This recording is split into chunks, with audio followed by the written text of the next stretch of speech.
kapos. May mga magulang na hindi alam kung saan kukuha ng makakain. Sa ayuda naman, matagal sila naghihintay bago makakuha. Kapag may kalamidad, ang relief goods, mano-manong inihahanda, kaya matagal dumating. Ng ating walang gutom program. Kaya malinaw ang utos ni Pangulong Ferdinand Marcos Jr. Ilapit ang tulong, pabilisin ng serbisyo, siguraduhin may nakakain ang bawat pamilyang Pilipino. Direktiba ng ating Pangulo, siguraduhin dapat una wala ng pamilyang Pilipino na nagugutom para maging bahagi sila ng productive workforce. Nitong nakaraang linggo, personal na sinuri ng Pangulo ang pagpapatupad nito. Sa Walang Gutom Food Stamp Program, ang mga benepisyaryong tulad ni Lola Lumen ay tumatanggap ng 3,000 pisong food credits kada buwan sa electronic card, pambili ng masustansyang pagkain sa DSWD partner stores. Hindi na bibiyahe, mas mabilis. Ang resulta, nakikita. Mga masusustansyang pagkain ang agad na iuwi. Meron na ring balansyado na nutritional value ang binibigay, lalo na sa mga bata.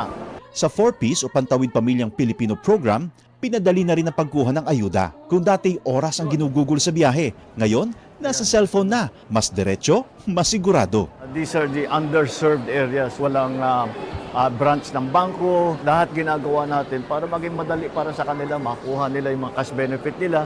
Sa oras naman ng sakuna, mas mabilis na rin ang responde dahil sa mas maayos sa paghahanda at mass production ng relief goods. Kung dati ilang araw ang hinihintay, ngayon sa loob na lang ng ilang oras na ipadadala na ang tulong. Ito ang malinaw na resulta.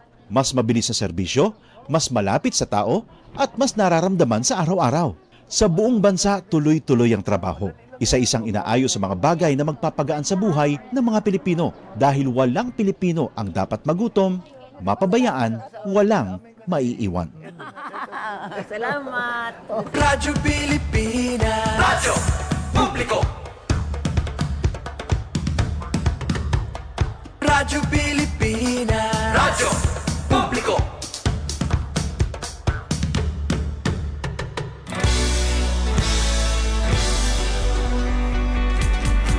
Mahalagang mga balita, napapanahong impormasyon. Kami ang inyong gabay pag may bagyo at sakuna. Serbisyo ng gobyerno kapag may nangangailangan. Mga proyekto ng Pangulo, damang-dama ang pagmamahal niya. Tulay ng mga hinaing, ang problema ng bayan ating lulutasin. Tulay sa himpapawid, tulay ng pagbabago. Radyo Pilipinas, Radyo Publiko, ng bagong Pilipinas. Radyo Publiko, Radyo Pilipinas, Radyo Publiko, ng bagong Pilipino.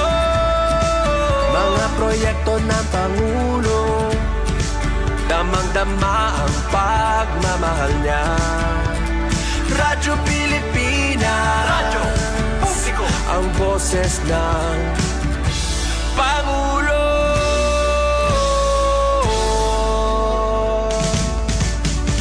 Karamay niyo kami, kahit malayo man kami nakakarating. OFW magsasaka, buhay ay iba't iba, san mang lugar ng bansa natin. Tulay ng mga hinaing, ang problema ng bayan ating lulutasin. Tulay sa himpapawid, tulay ng pagbabago. Radyo Pilipinas, Radyo Publiko, ng bagong Pilipinas. Radyo Publiko, Radyo Pilipinas, Radyo Publiko, ng bagong Pilipino. Mga proyekto ng Pangulo, damang-dama ang pagmamahal niya. Radyo Pilipinas, Radyo Publiko, ang boses ng Pangulo. Radyo Publiko, Radyo Pilipinas, Radyo Publiko, Radyo Pilipinas. Ito ang Presidential Broadcast Service Radyo Pilipinas. Radyo Publiko ng Bagong Pilipinas para sa Bagong Pilipino. Naghahatid ng mahahalagang balita at impormasyon na guugnay ng pamahalaan sa sambayanan. Tulay sa himpapawid ng serbisyo publiko. Radyo Pilipinas. Radyo Publiko. Ang boses ng Pangulo. Sa Kalbayog. 882 AM. Radyo Pilipinas. Radyo Publiko. Maayong buntag. Maupay nga aga. Good morning, Eastern Visayas. Good morning, Eastern Visayas.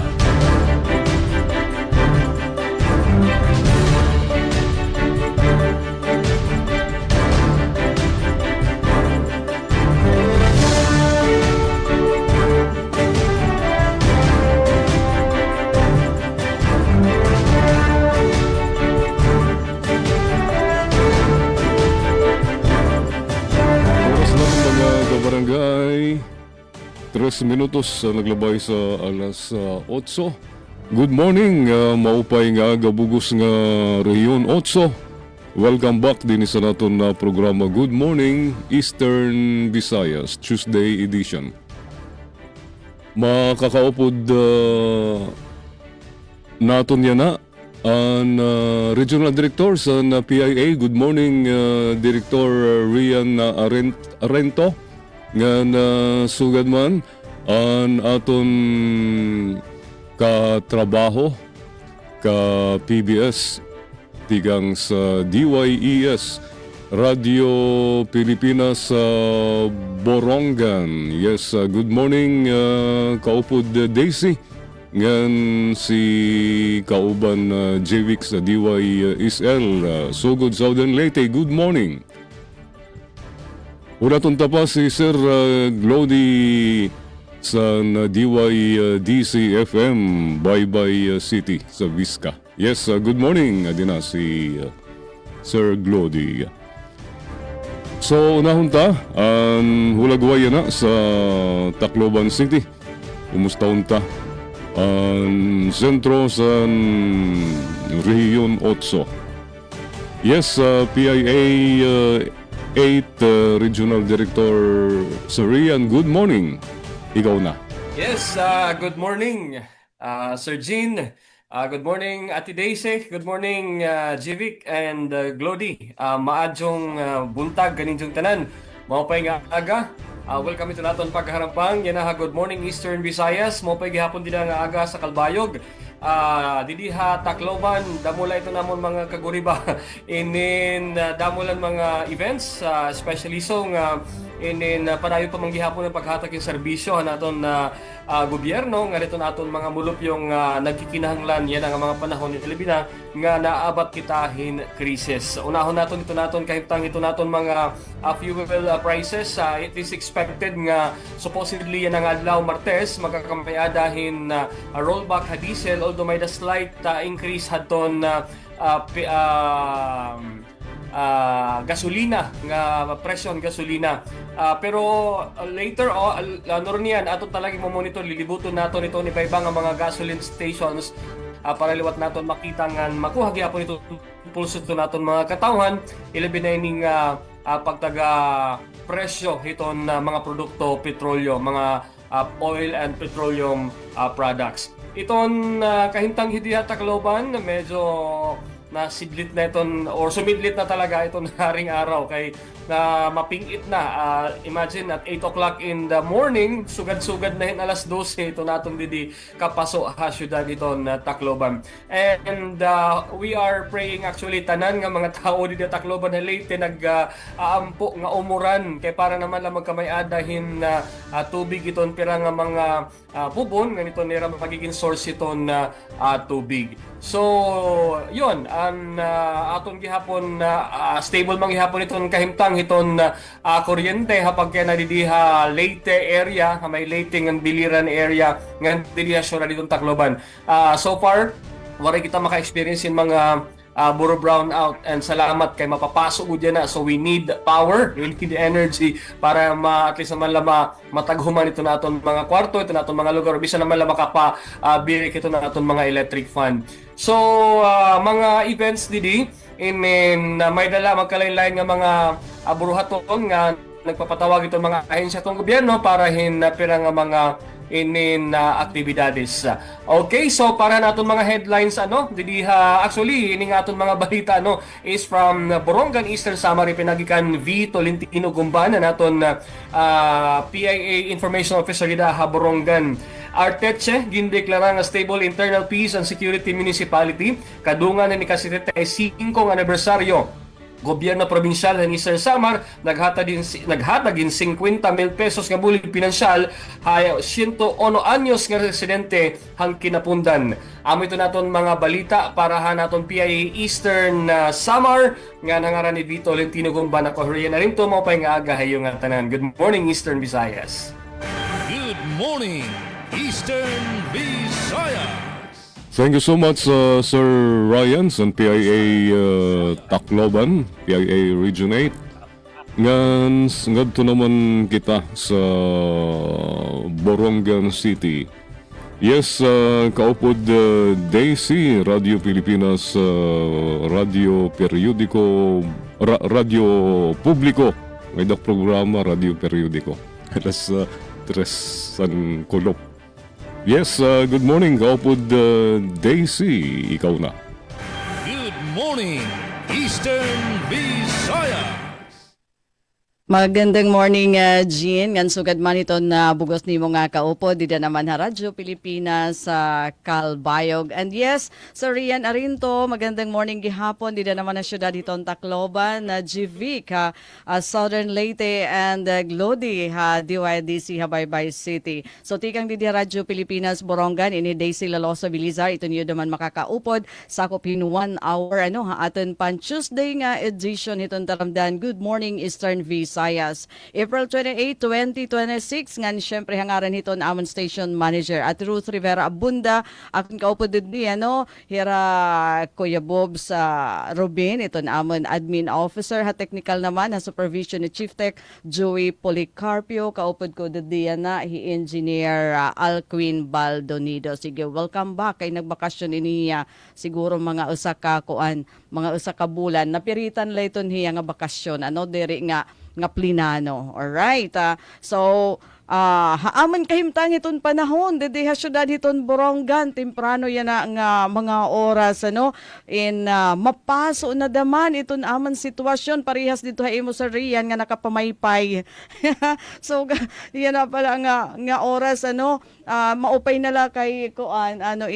Sige aton mga pag-ura din aton na past 3 days pero hitya na naman nga adlaw bisan kun may adaguti nga mga pandampog bagahit nagpapatapo din nila daman hingi si Siraki nga panahon di naman haamon na probinsya. So kaulangan la aton mga tao anaton di mga kasangkayan nga ato iton outdoor activities ba ito ni gini-engage in mag-adjust iton oras iton panahon hiton exposure direkta nga naman hiton nga hito na adlaw. Kaya na daman kaninan kaagahon ang amon sitwasyon finally nagkamayada na ginadudumariya na iton blessing and inaugurasyon hiton amon Hibakong Sea of Clouds and Nature Park. Iton amon yan na igindadasig nga usa nga tourist spot di naman ha syudad hiton Borongan And nagpre-prepare naman yan na itong Department of Agrarian Reform. Sa Rian, may ada kasi dakang activity, di ba itong Department of Agrarian Reform, di na naman ha syudad, hitong Tacloban, atong distribution hin mga e-titles para haton aton mga agrarian reform beneficiaries. So kami di malakat kami temprano niyan nga aga, para naman haton na magiging kaupod ko aton mga beneficiaries, nga official, di naman hiton Dar Eastern Samar, para hiton haluag, minilmil nga mga ERB iton makakakarawat buwasin mga electronic titles habugos nga region. Hapag taga kuryente naman iton amon giupihin niya na nga balita kay waray sudden power interruption pagkatapos naghibubo ang taripahan amon kuryente yan nga bulan na Abril. So nagi-expect unta kami ano nga masa kadar hiton nga krisis dito naman ha Middle East pero iba adto nahitabo hapag kaya na ano haros 1.40 kada kilowatt hour aton iginubos iton na taripa hiton kuryente sumalapahad ton na Isamelco. Hapag taga tubig naman waray nakaskadliwat nga water interruption pero padayon kami nga ginpapahinumdom ano hiton na mga taga Borongan Water District nga magtipid hiton kuryente hiton tubig no hiton pagkonsumo hiton tubig para naman dara hiton namimintana naman nga El Nino phenomenon. Hapag taga Pasig Orde naman may ada sunod-sunod nga mga aresto ito na amon mga kapulisan didi kasumpayhan gindumara nga simultaneous anti-criminality law enforcement operation lakip na adton mga narikupo dida nga armed cash o ini nga budigahin armas mga gintutuuhan miyembro haton New People's Army narikupo ini didto naman habung titon General MacArthur. And bueno, para headlines iton mga balita nahikay iton Radyo Pilipinas Borongan para yan nga adlaw. Siyahan 5 million pesos nga Small Business Corporation loan waray kolateral para ha mga negosyo nga apektado han energy emergency abilable ha Department of Trade and Industry Eastern Samar. Samtang mga armas sa New People's Army ha General MacArthur narikupuhan kapulisan ha paggiyahin dati nga rebelde. Ngan taripahan kuryente naghibubuhin 1.42 kada kilowatt hour sumalahan Eastern Samar Electric Cooperative. So Jean, ang detalyihan mga balita ipapadangat ha iyo ha second half ha taramdan. Good morning, Eastern Visayas. Yes, damo nga salamat kaupod Daisy sa DYES Radio Pilipinas sa Borongan City. Nga naman kita sa Sugod, Southern Leyte. Yes, kaupod JVIC, DYSL, ikaw na. Good morning. Good morning, Eastern Visayas.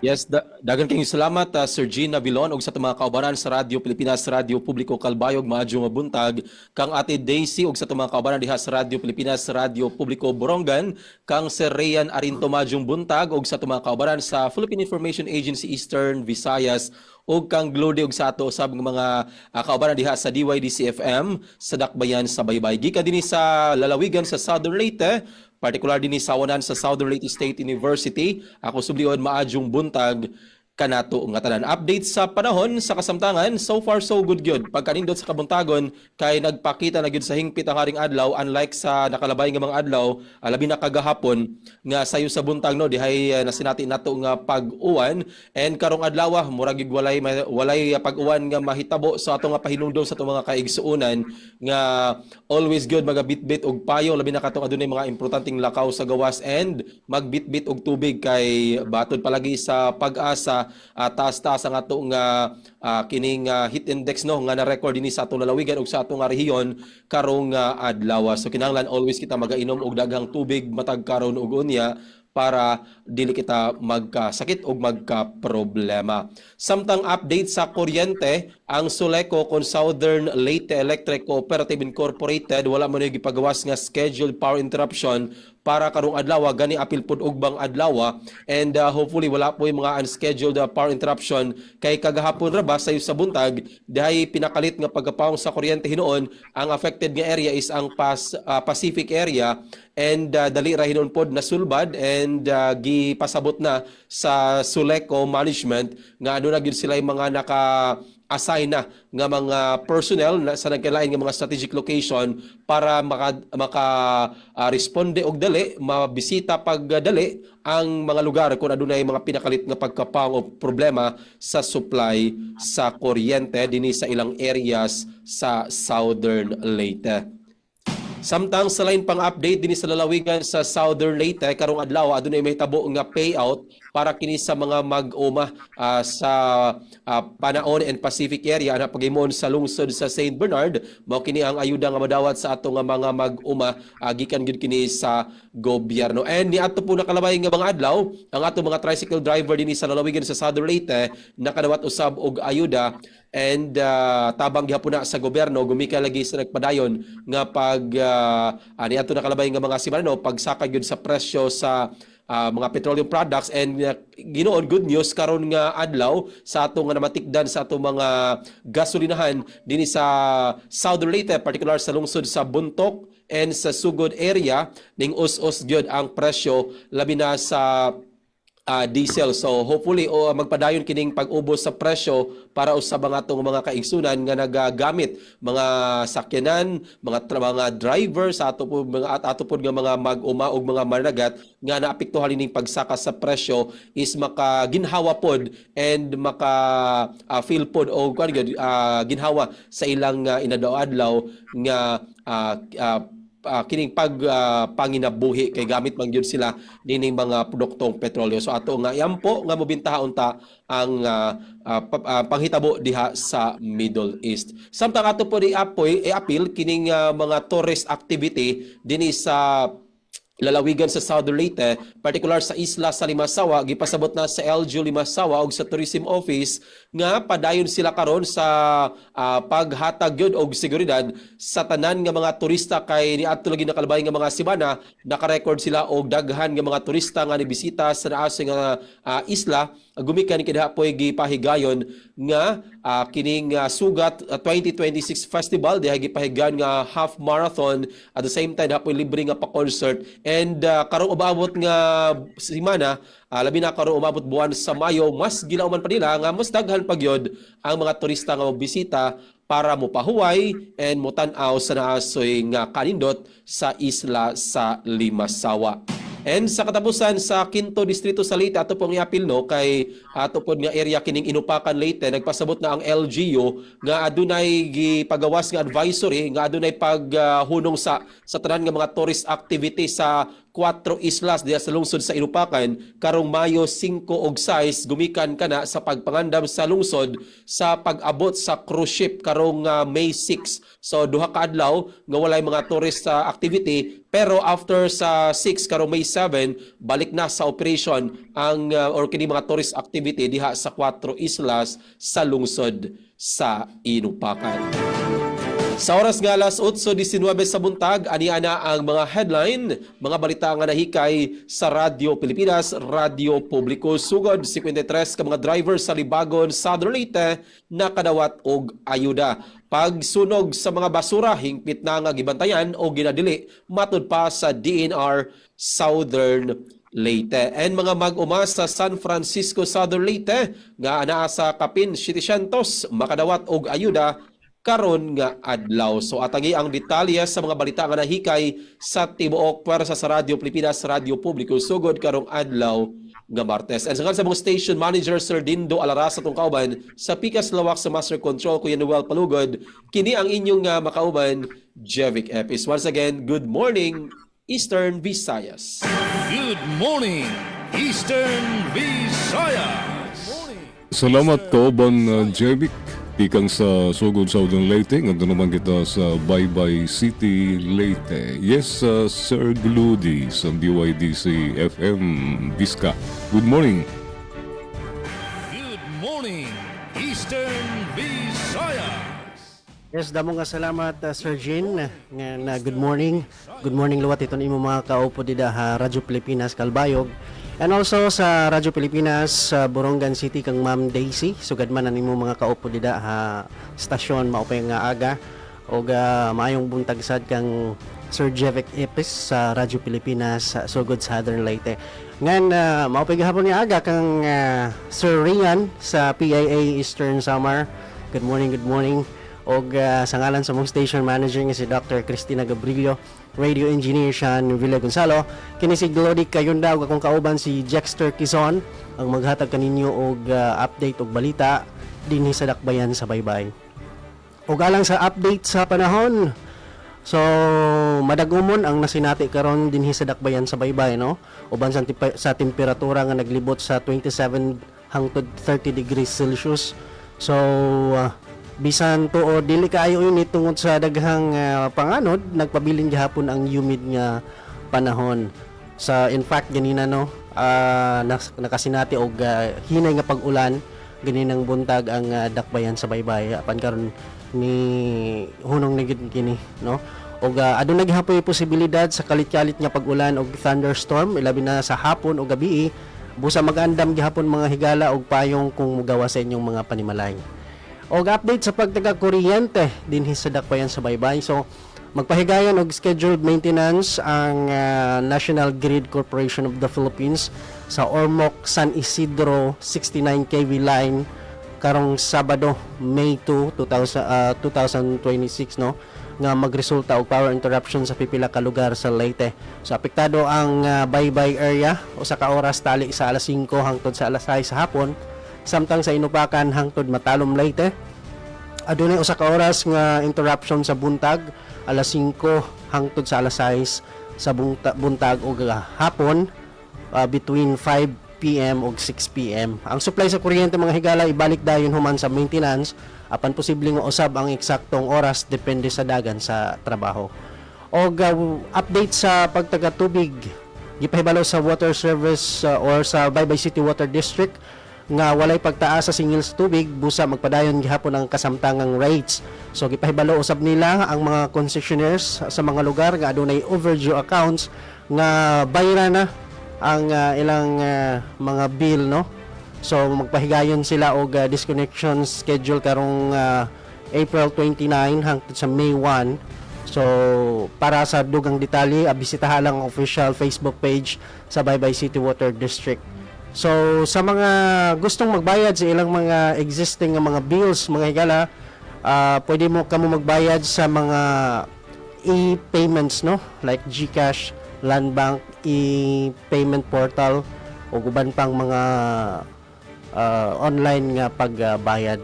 So ang disconnection schedule magtunong nga matunong sa holiday Sabado o Domingo ipatuman sa unang working day sa mosunod nga mga semana.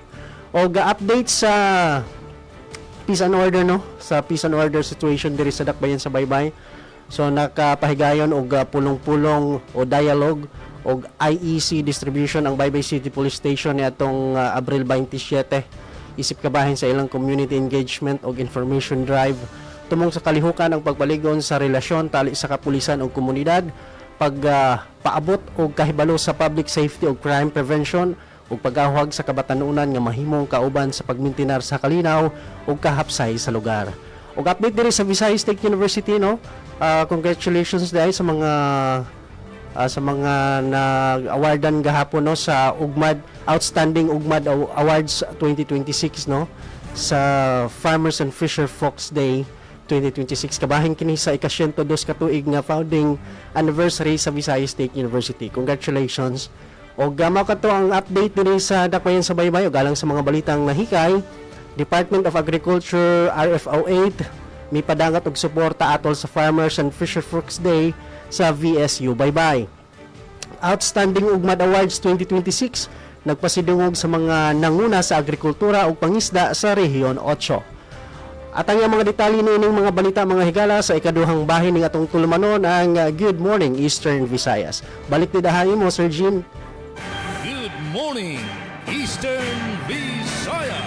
Yes, daghang salamat Sir Glody, DYDC FM, Biska, Baybay City. Didi naman sa siyudad sa Calbayog, maadlaw yan na, mapasok-paso na naman ang panahon dito sa amon sa siyudad sa Calbayog.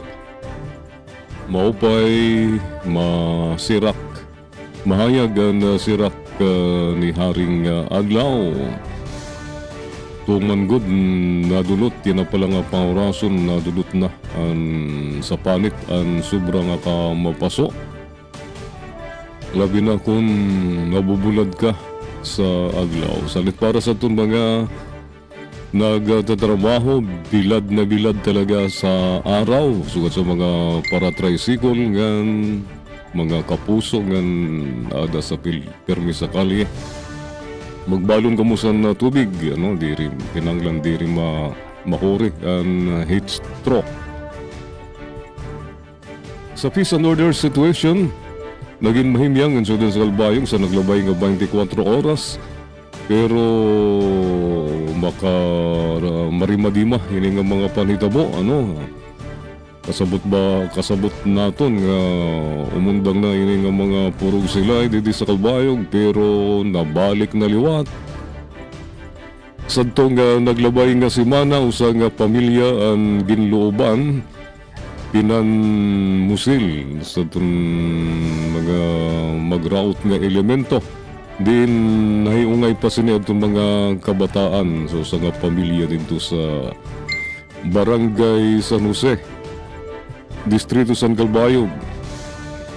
Last week iton, sadto naman nga Abril 25, duwa nga kalalakinan ang maswerte nga nakatulwas sa pinanmusil sa waray kilaling nga suspect dito sa Barangay Tarabukan.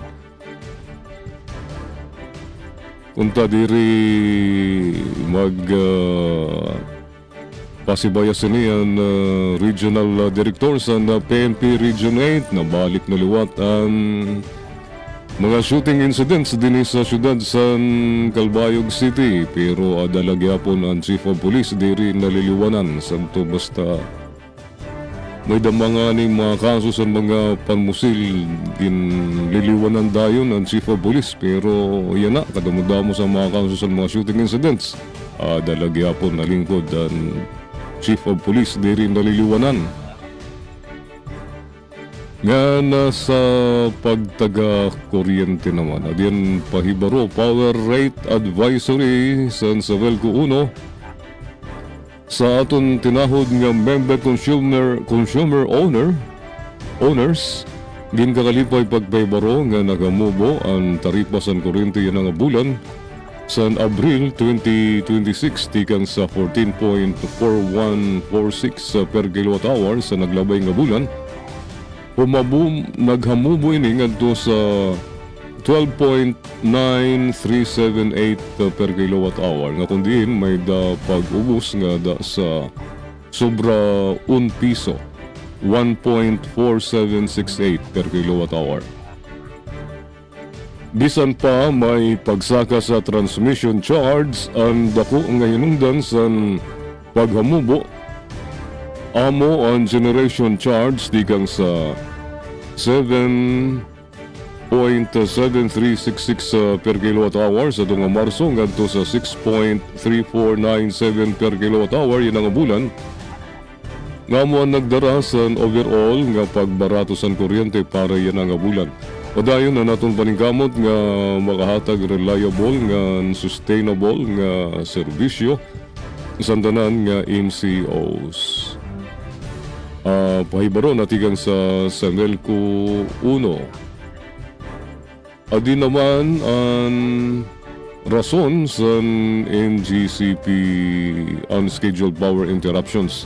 Adi ang official statement tigag NGCP sa mga rason sa naitabo nga unscheduled power interruptions adtong Sabado ngan Domingo, Abril 25 at 26 nga kundiin ato na eksperyensya ng damo ka beses nga pagparong sa kuryente. Abril 26 at Sabado tikang alas 6:15 sa naga ngadto alas 6:53 sa Melco 1 Karayman ngan San Agustin Calbayog Bless 69 apektadong nga lugar 69 kV. Switching process para sa load transfer ngadto sa Paranas. Sa ito naman nga Sabado, waray kuryente ang Karayman ngan San Agustin tungod sa emergency shutdown. Sa Paranas is tungod sa kasunog sa poste tungod sa kaingin dito sa Barangay Irinas, San Jorge Samar. Sa tunga Domingo naman, waray kuryente Ang Kariman ug San Agustin tungod ini sa normalization sa 69 kV Kalbayog Bliss Line ngadto Kalbayog SS Energization sa 69 kV Kalbayog Bliss Line ngadto sa bag-o nga Bay S4. Permado san ni Dalmasio Ruelis Tobias, District Senior Managers ang District 1 Leyte Samar area. So amo to ninong dan kay nano waray kita. Kuryente sa tunga Domingo. Sa tunga Sabado nga adlaw. All right, ngan sa pagtaga tubig naman waray abiso. Sa Melco ang Kalbayog Water Company nga magkakamyada sa water interruption so diretso ang serbisyo sa tubig sa Kalbayog Water. Para naman sa mga headlines nga ighahatag niyan sa second 30-minute stretch ang Good Morning Eastern Visayas bago nga safe space sa Kalbayog maghatag proteksyon sa mga biktima sa abuso. Libreng abono gindistribuir sa mga parauma sa Kalbiga para sa mas marigon nga seguridad sa pagkaon. Farm to Market Road sa Katarman, target makomplito, iyan na Hunyo 2026. Sama ito atong mga headlines, mga detalye katukiban niyan sa second half ng Good Morning Eastern Visayas alas 8:33. Good morning, Eastern Visayas. Ito ang Presidential Broadcast Service Radyo Pilipinas. Radyo Publiko ng Bagong Pilipinas para sa Bagong Pilipino. Naghahatid ng mahahalagang balita at impormasyon na guugnay ng pamahalaan sa sambayanan. Tulay sa himpapawid ng serbisyo publiko. Radyo Pilipinas. Radyo Publiko. Ang boses ng Pangulo. Sa Kalbayog, 882 AM. Radyo Pilipinas. Radyo Publiko. Maging fuel efficient. Planuhin ang bawat biyahe para iwas traffic. Mag-carpool para sa mababang carbon footprint at emission. Tipid na pamasahe, may savings ka na aabot sa 10%. This is a public service announcement from the Department of Energy and this station. This is a public service announcement. Discipline is the key. Umiwas sa aksidente sa daan. Ang pagmamaneho ay may kaakibat na responsibilidad. Hindi basta mapaandar lang ang sasakyan. Kilatisin ang sarili, ang kahandaan sa manibela. Siguruhing inyong konsentrasyon ay hindi magagambala. Importante rin na ating laging isipin, init ng ulo ay huwag pairalin. Bagkus, kaligtasan ng lahat ang siyang dapat unahin. Isang mahalagang paalala mula sa Presidential Broadcast Service at Radyo Pilipinas, Radyo Publiko, 738. This is a public service announcement. Public service announcement from PBS, Presidential Broadcast Service at Radyo Pilipinas, Radyo Publiko, 738. Uy, nabiktima ka na ba ng fake news sa panahon ng digital media? Learn how to spot fake news. Check the source. Kung di legit, dapat magduda. Check the purpose. Informative or troll post at clickbait lang. Check the ownership. Mapagkakatiwalaan ba ang pinagkukuhanan nito? Check the time and date. Baka naman outdated na yung news na yan, ha? SPOT. Together, let's spot fake news. Tiyakin ang katotohanan, fake news ay labanan. A friendly message from PCO, DepEd, CHED, DSWD, DILG, PBS at Radyo Pilipinas. Maayong buntag. Maupay nga aga. Good morning, Eastern Visayas. Alas 8:36, di karantanan ratsada sa mga balita sa bugos ng Region 8, unahan sa PIA Tacloban, masunod ang DYES, Borongan, ikatulo ang DYSL Sugod, ikaupat ang DYDC-FM. Ngan susundan sa EU host station DYOG. Yes, Sir Rayan, PIA Tacloban, ikaw na. Alright, good morning Eastern Visayas. Sa barahan mga balita na hikayhan PIA Eastern Samar. Hasyahang Yarasada, Arteche, gindeklara nga stable, internal peace and security municipality, kadungan han ika-75 anibersaryo. Ang balita igpapadangat ni V. Gumban. Gintiklaran bungto hiton Arteche como stable internal peace and security o SIPS Municipality kasumpayan selebrasyon hani ka-75 anibersaryo han pagkatukod han bungto yan ang adlaw Abril 27 tuig 2026. Ang deklarasyon kinbuhat pinaagihan pakipagsumpayan ha Armed Forces of the Philippines, Philippine National Police, Department of the Interior and Local Government nga ng lokal nga gobyerno han Arteche.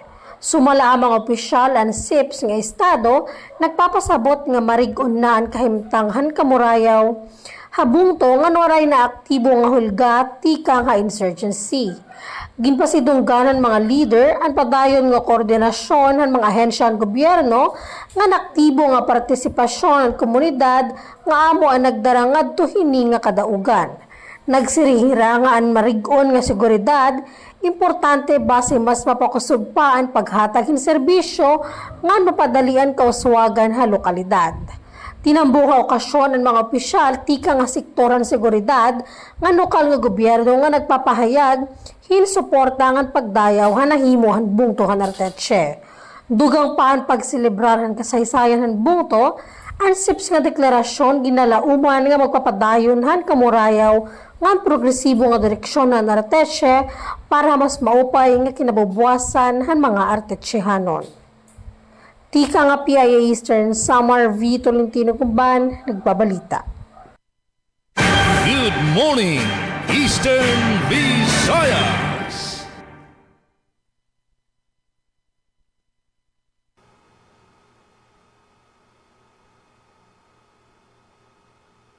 Yes, Daisy, nakamute ka. Okay. 1, Okay 2, na. 3, 4. Okay na. Alright.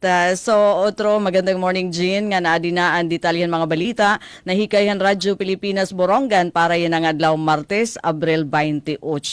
Siyahan, 5 million pesos nga Small Business Corporation Loan, waray kolateral para ha mga negosyo nga apektado han energy emergency, abilable ha Department of Trade and Industry Eastern Samar. Aadi ang report ni Pen Pumida. Radyo Pilipinas Report.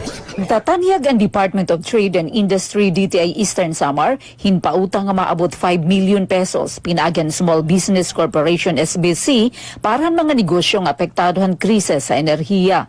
Sumalakan OIC Provincial Director Pedro Bimbutan, pwede umutang ang mga business owner hin maabot 5 million pesos nga waray collateral, may da 12% nga interest kada tuig, ngan may ada sa katuig nga grace period. Para naman han may collateral, pwede umabot hin 20 million pesos ang pautang. Ginaaghat ni tanan nga tanan nga micro, small and medium enterprises MSMEs nga magsumiter hin aplikasyon para hini nga programa. Pulong niya, pwede mag-apply ang mga negosyante o opisinahan DTI o pinaagi online gamit lang ira cellphone. Gintagan doon liwat niya nga kinahanglan rehistrado ha DTI ang negosyo, gan may da business permit tikang halukal nga gobyerno. Iniya ni ginhayag ni Tan, ginbuhat nga public hearing hansang kunyang pandalawigan ng Eastern Samar, kasumpay handuha nga ginuundong nga ordinansa nga nagtutuyo maibana ng epekto ha National Energy Emergency ha probinsya. Para ha Bagong Pilipinas, Penelope Pumida, Radyo Pilipinas, Radyo Publiko, Borongan. Damo nga salamat ang report, Ati Pen Pumida. Good morning, Eastern Visayas. O para usab sa mga balita dinhi sa lalawigan sa Southern Leyte, pagsunog sa mga basura, ingpit ng bandayan o ginadili matud pa sa DNR Southern Leyte. Para sa detalya na report ni Ms. Dalia Urit Atwil. Radyo Pilipinas Report. Nagpahinumdong karon ng Department of Environment and Natural Resources kung DNR Southern Leyte sa publiko nga hugot nga ginadili ang pagsunog sa mga layang dahon ug basura. Ilabi na karong panahon sa ting-init, subay sa anti-burning law. Base sa Republic Act No. 9003 o Republic Act No. 8749, illegal ang pagsunog sa solid waste, lakip na ang mga dahon, plastik o uban pang klase sa basura. Sumala sa DENR, ang maong kalihukan makadaot sa kahimsog sa katawhan ug makapaggrabe sa polusyon sa hangin.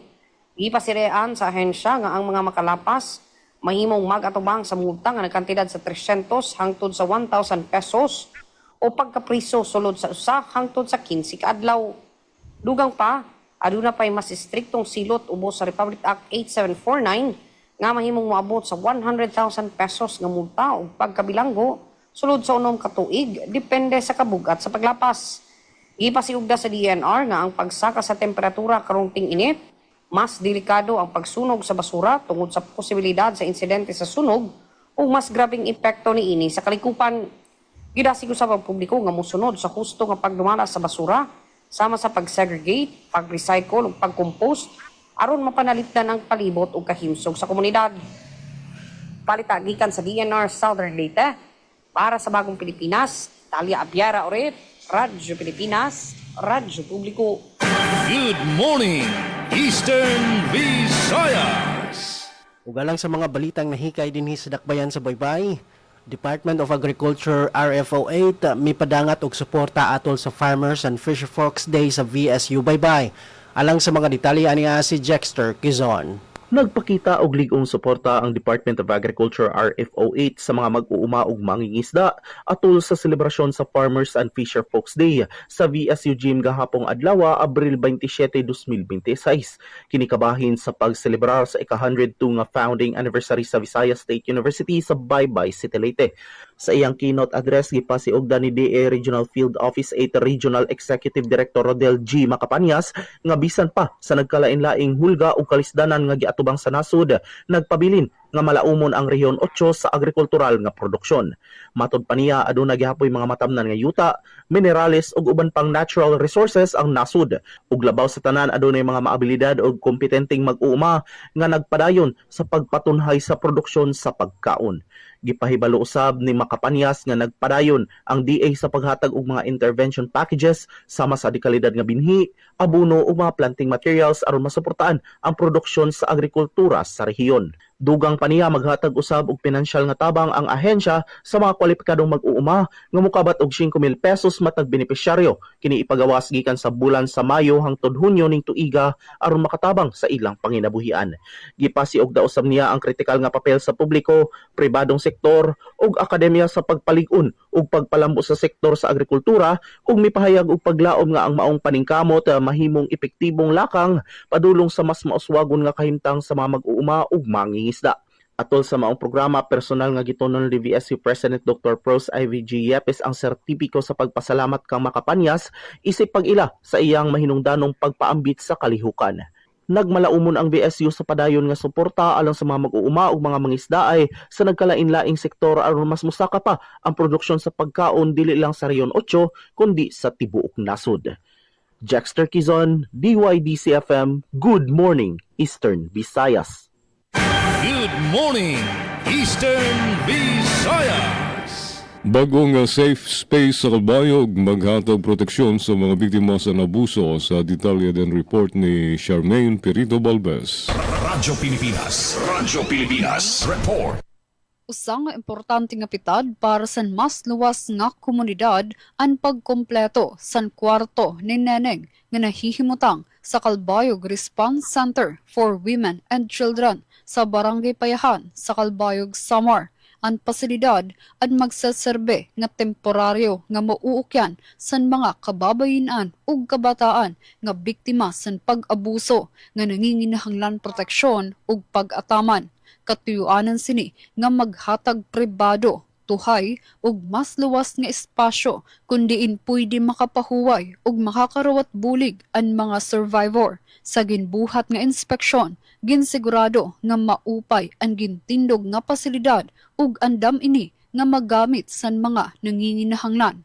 Labaw pa sa lugar nga mauukyan, ang kwarto ni Neneng ang simbolo san malasakit ngan konkreto nga malalauman san mga biktima usang lugar kundiin pwede siram makatikang utro nga may dignidad ug paglaom.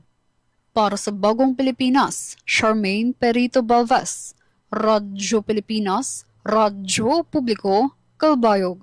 Salamat, Charm, sa nimo report. 8:46. Eastern Dugang balita tikang PIA Eastern Samar, gobyerno probinsyal han Eastern Samar naghatag hin 50,000 ka pesos bulig pinansyal han 101 anyos nga residente han Kinapundan. Ang report kan Vigumban. Padayon ang gobyerno probinsyal han Eastern Samar hapagkilala ang paghatag in suporta ang mga senior citizen, pinaagi ang paghatag in 50,000 pesos nga insentibo ang usa nga 101 anyos nga residente han bungto hiton Kinapundan. Hisin Forosa nanay po sa Abod Bagwal nga taga-barangay Santo Niño in nakakarawat hin pinansyal nga ayuda como usa nga centenarian. Ang programa ay nagtutuyo ang pasidunggan ang halabang ang kinabuhi ngan kontribusyon ng mga kalagsan ha komunidad. Hinanay po sa inatawhan tuig 1925 nga may ada siyam nga anak. Ang sugad nga inisyatibo diri la paghatagin pinansyal nga bulig kundi isalawat nga pamaagi ha pagparigon ng social protection ngan pagpasabot ha publiko han importansya han pag-ataman ha sektor ng senior citizens. Ini nga mga programa nagpapakusog han well-being han komunidad, pinaagi han inklusibo nga serbisyo tika nga gobyerno. Bisan han iya edad nagpapabilin nga aktibo ngan independente hinanay posa, nga padayon nga naglalakat-lakat ha iralibong kada aga. Aniya positibo nga disposisyon nagpapakita han kalidadan kinabuhi nga ginlalauman ang sugad nga programa para ha mga kategorangan. Personal ay ginhatag ni Governor Ralph Vincent R.V. Verdona ang ayuda hatun Abril 23 kaupo ni Congressman Sheen Gonzales. Ang inisyatibo nagpapakita han commitment han probinsya han Eastern Samar ha prinsipyo nga tawo ang una, pinaagyan paghatag dignidad, rekognasyon, ngan konkreto nga bulig ha mga senior citizen ha komunidad. Para PIA Eastern Samar, V. Tolentino Gumban, nagbabalita. Good morning, Eastern Visayas!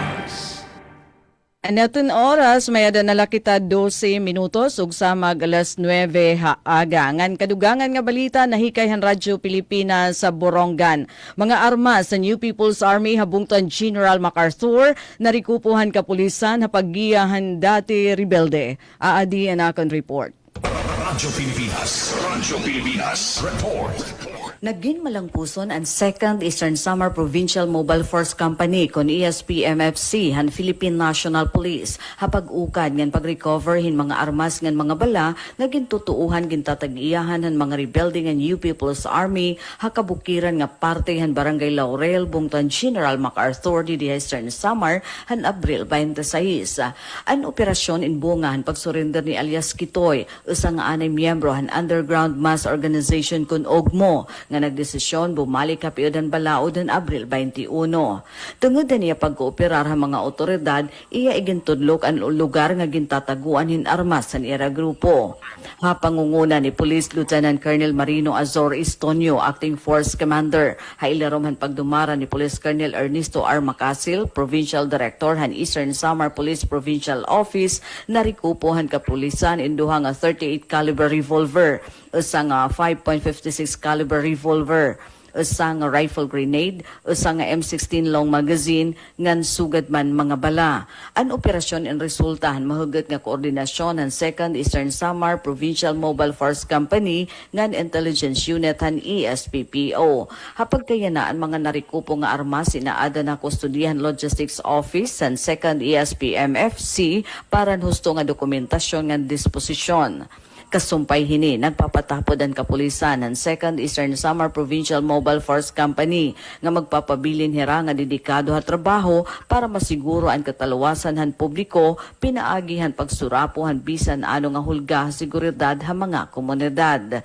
Nanawagan gihapon ang kapulisan ha mga nahibibilin pa nga miyembro han armado nga grupo. Nga subdon ang ginbuhat ni alias Kitoy, pinaagya pagbalik ka piudan balaod, agud makabalik ka normal nga panginabuhi nga kaupod ang ira tagsa nga pamilya. Para Habagong Pilipinas, Daisy Lalosa Bilizar, Radyo Pilipinas, Radyo Publiko, Borongan. Good morning, Eastern Visayas! 400 ka mga mag-uma sa lusod sa San Francisco, Southern Leyte, makadawat og ayuda karong adlaw para sa detalye ng report ni Ma'am Gemma Destriza. Radyo Pilipinas. Radyo Pilipinas. Mga mag-uuma sa lungsod sa San Francisco, gipahibaw nga adunay farmers payout karong adlaw Martes, Abril 28 nituig 2026 nga paghatagan og ayuda ang kapin sa 400 ka mga beneficiaryo gikan sa nagkalalayng barangay sa San Francisco. Ang mga payout kabahin sa programa sa Department of Agriculture Regional Office aron masuportahan ang panginabuhian sa mga mag-uuma. O kini paghimuon nga payout dito sa lungsod sa St. Bernard ang gipiling venue tungod kay mauman kini adunay pinakadaghan nga beneficiaryo sa mga programa. Gilauman ang hapsay nga dagan sa distribusyon aron masiguro nga ang tanang qualified nga mga farmers makadawat sa ilang benepisyo. Giauhag usab ang tanang mga mag-uuma nga makig-coordinate sa Municipal Agriculture Office aron makonfirmar kung apil ba sila sa listahan sa payout. Importante nga masayrandaan ang inyong kahimtang aron malikadyan ang kalibog ug mas mapadali ang proseso sa pagdawat sa ayuda. Kini gihimo og ipahibaw ni Mayor Jason Ortizo, Municipal Mayor sa lungsod sa San Francisco. Balita gikan sa LGU San Francisco para sa Bagong Pilipinas, Gemma Destriza, Radyo Pilipinas, Radyo Publiko. Good morning, Eastern Visayas. Samtang sa lain pang balita, Outstanding Ugmad Awards 2026 nagpasidungog sa mga nanguna sa agrikultura ug pangisda sa Rehiyon 8. Gipahigayon ang Outstanding Ugmad Awards 2026 isip kabahin sa Farmers and Fisher Folks Day 2026 kun FFD, usa sa mga programa sa ika-102 ka tuig nga founding anniversary sa Visayas State University. Gitambungan kini sa labaw sa kalibo ka mga mag-uuma, mangingisda ug mga organisasyon gikan sa tibuok Eastern Visayas. Uban sa temang Celebrating Excellence and Shaping Resilient Future Through Innovation, gipasiugda sa maong kalihukan ang kahinungdanon sa kabaguhan o kaligon sa sektor sa agrikultura o pangisda. Sa mensahe ni University President Dr. Pros IVG Yepes, iyang gipunti nga ang selebrasyon dili lamang usa ka kalihukan, kundi usa ka paagi sa pagila ug pagpasidungog sa mga mag-uuma ug mangingisda nga adunay dakong papel sa katilingban. We are not just marking another activity. We are recognizing you, dear farmers and fisher folks. We are honoring you today. Lakip sa gipasidunggan mao si Jesse P. Abinuha sa Baybay, isip Outstanding Vegetable Farmer. Samtang si Martin M. Umilon usab sa Baybay, gila isip Outstanding Jackfruit Farmer. Gihatagan usab og pag-ila si Rustico Lagera sa Carigara, Leyte, isip Outstanding Root Crop Farmer 2026. Sa laing kategorya, si Edgardo Bugarin sa Canangal, Leyte ang naginusarang nominado og nahimong Outstanding Rainforest Hero 2026. Samtang si Sharon Habakan sa Carigara, Leyte, gila isip Outstanding Agriculturist 2026 ug si Mary Grace Reyes usab sa maong lugar ang nahimong Outstanding Livestock o Poultry Farmer 2026. Alang sa mga organisasyon, ang Palaraw Small Farmers o Fishermen's Association sa Leyte, Leyte ang nahimong Outstanding Fisher Folks Association 2026, samtang ang St. Bernard Multipurpose Cooperative sa St. Bernard Southern Leyte ang gila isip Outstanding Farmers Association and Cooperative 2026.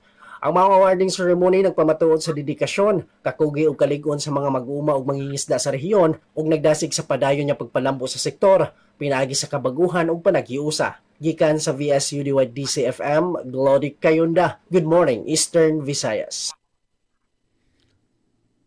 Good morning, Eastern Visayas. 5 minutos antes na alas 9, pangatapusan nga balita namon dito sa Radio Pilipinas Kalbayog. Libre nga abono gindistribuer sa mga parauma sa Kalbiga para sa mas marigon nga seguridad sa pagkaon. Sa detalye din report ni Suzette Pretencio. Radyo Pilipinas Report. Nagpadayon ang gobyerno lokal sa Kalbiga sa paghatag sa libreng abono sa mga parag-uma sa Humay, pinaagi sa Municipal Agriculture Office, kaupod ang Department of Agriculture Regional Office 8 RICE Program. Tumong sining inisyatibo ang pagpauswag sa produksyon sa agrikultura, pagdugang san kita sa mga parag-uma, ngan pagparigon sa seguridad sa pagkaon sa bungto. Bahin ini sa resilience plan sa Kalbiga, ngan nagtutuyo maging andam ang komunidad kontra sa mga hagit sa ekonomiya ngan kalikupan. Ang mga abuno nga iginhatag may importante nga nutrisyon, sugad sa nitrogen, phosphorus ngan potassium nga nangakabulig para maging mas himsog ngan mas produktibo an ani. Padayon pa ang distribusyon sa mas damo nga benepisyaryo sa masunod nga adlaw. Pinaagi sini ginpapakusog san bungto ang sektor san agrikultura ngan ginbubuligan ang mga parag-uma para sa mas marig-on ngan sustainable nga kabubuwason. Para sa Bagong Pilipinas, Suzette Pretencio, Radyo Pilipinas, Radyo Publiko, Kalbayog. Salamat Suset sa nimo report. Good morning, Eastern Visayas. Samtang katapusan nga balita nahikayhan Radyo Pilipinas Borongan, taripahan kuryente han Isamelco han yan nga bulan na Abril nagahibubo hin 1.42 kada kilowatt hour. Habot nga dako nga ayat sa ekonomiya tungod haton krisis sa Middle East naghatag hin ginhawa ang Eastern Samar Electric Cooperative hay ginpublikar hini nga pag-ubos ang taripahan kuryente yan nga bulan han Abril. Tika nga 14.57 pesos kada kilowatt hour han naglabay nga bulan ang baraydan yan nga Abril amoy nag-ubasin ngadto na lahat 13-14 pesos kada kilowatt hour. Usa nga pagturo sa ton presyo hin 1.42 pesos kada kilowatt hour. Ang panguna nga hinungdan haton pag-ubos amo adton paghibobo han generation system charge tika nga 7.41 pesos naging 5.97 na laini na. Kinahanglan mahibaruan hiton publiko nga ang generation system charge amo inakumponer han haros 50% han kabugusan nga sukothan kuryente. Tungod hini direkta ini nga nakakaapekto hiton bayad de hiton kuryente. Igin pahayag pahan Isamelco management nga bisan pa man may ada problema ha ekonomiya nakabulig aton mandato han gobyerno nga magpatuman hin limitasyon ha sukot an wholesale electricity spot market kon WESM. Tungod kay an WESM inusahaton mga surokan kuryente direkta nga naaapektaran ha pag-ubos aton sukot an aton na nakikita iya na. Ngan diri la aton mga panimalay aton nakakapanhimulo sa pag-ubusan presyo kundi pati gihapon aton mga commercial, industrial ngan public buildings. Ang taripa amoy nag-ubos liwat ika nga 13.43 nga da naman ha 11.78 kada kilowatt hour. Ngan habot nga aton pag-ubos padayon liwat aton panawagan han Eastern Samar Electric Cooperative ang mga konsumidor nga magpabilin nga maabti kapag tipid. Pulong nira adton paggamitin kuryente nga may ada disiplina inusa gihapon nga epektibo nga paagi base maminusan ang binabaydan kada bulan. Igin papahibaro liwatan kooperatiba nga adton mga taripa nga iginiisyuhan mga distribution utility amoy naagi haton istrikto nga pag-usisa ngan pag-aprobar han Energy Regulatory Commission kon ERC base masiguro nga husto ngan patasan sukot para hantag sa tagsa nga mga konsumidor. Ngan bueno, Gian, din hinamon tinatapos ang partisipasyon ng Radyo Pilipinas sa Borongan. Hataramdan Good Morning Eastern Visayas para yan ang Martes nga adlaw, Abril 28. Ngan utro hangaran hiton amon Station Manager at Ruth Rivera Bunda ini Daisy Lalosa Bilizar. Nasa ring damo nga salamat nga na maupay nga aga haatan nga tanan. Good morning, Eastern Visayas. Og dinyo sab sa Radyo Pilipinas, Radyo Publiko, sugod sa mong station manager Sir Dindo Alaras atong kauban sa pikas lawak sa Master Control Kuya Noel Palugod and sa itong mga reporters nga naghatulog balita karong adlaw. Kini ang inyong kauban Jevic Epis. Once again, good morning Eastern Visayas. Good morning, Eastern Visayas. Ug mao kadto ang partisipasyon sa DYDC FM 104.7 ning atong tulumanon ng Good Morning Eastern Visayas sa ngalan sa mong station manager nga si Dr. Cristina Gabrilio, radio engineer Sean Villa Gonzalo, kini si Glodic Kayonda ug akong kauban si Jexter Quezon. Hangtod sa sunod nga higayon sa parehong nga oras ug mga stasyon. Good morning, Eastern Visayas. Og hangaran na PIA Eastern Samar, V. Tolentino Gumban, tikang naman din PIA Eastern Visayas, Rayan Arinto, good morning Eastern Visayas. Good morning, Eastern Visayas. Salamat sa ninyo tanan participation nga ug sa ngaron sa nakaubod ko sa control si Reyes ini naman iyo surugon sa gaginan Jim ng Bilon nagpapasalamat. Good morning Eastern Visayas. Maayong buntag. Maupay nga aga. Good morning, Eastern Visayas. Serving the Republic of the Philippines for more than 75 years. Ito po ang Presidential Broadcast Service.